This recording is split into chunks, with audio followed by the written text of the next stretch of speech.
ডিম আগে নাকি মুরগি আগে, এর উত্তর এক একজন এক একভাবে দিলেও গবেষকরা ধারণা করেন ভারতীয় উপমহাদেশ, দক্ষিণ পূর্ব এশিয়া এবং চীনের এলাকাগুলোতে আজ থেকে প্রায় 10,500 বছর আগে থেকেই বন্য পরিবেশে মুরগি বিচরণ করত। এই বন্য মুরগিকে ইংরেজিতে রেড জঙ্গল ফাউল বলা হয়, যার বৈজ্ঞানিক নাম গ্লাস। তখন বন্য মুরগিগুলোর আবাসস্থল ছিল বনের মধ্যেই। মানুষের ভয়ে অত একটা লোকালয়ে দেখা যেত না, কিন্তু যখন মানুষ ধান বা শস্য চাষ শুরু করে তখন ওই শস্যদানা খাওয়ার লোভে লোকালয়ে চলে আসতো। প্রথম দিকে এইগুলোকে ধরে মানুষ শৌখিন বা মোরগ লড়াইয়ের জন্য রেখে দিত।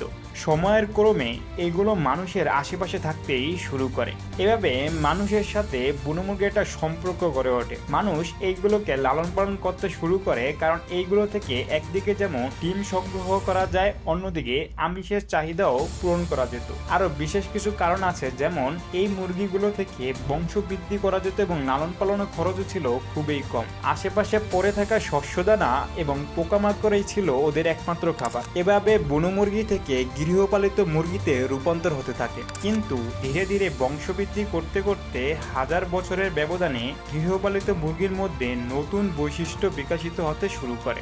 এর ফলে একটা সময় বুনো প্রজাতি মুরগির সাথে গৃহপালিত মুরগির বেশ কিছু পার্থক্য দেখা যায়। 1800 সালের দিকে শিল্প বিপ্লবের সময় মানুষ বাণিজ্যিকভাবে বৃহৎ পরিসরে মুরগি পালন শুরু করে।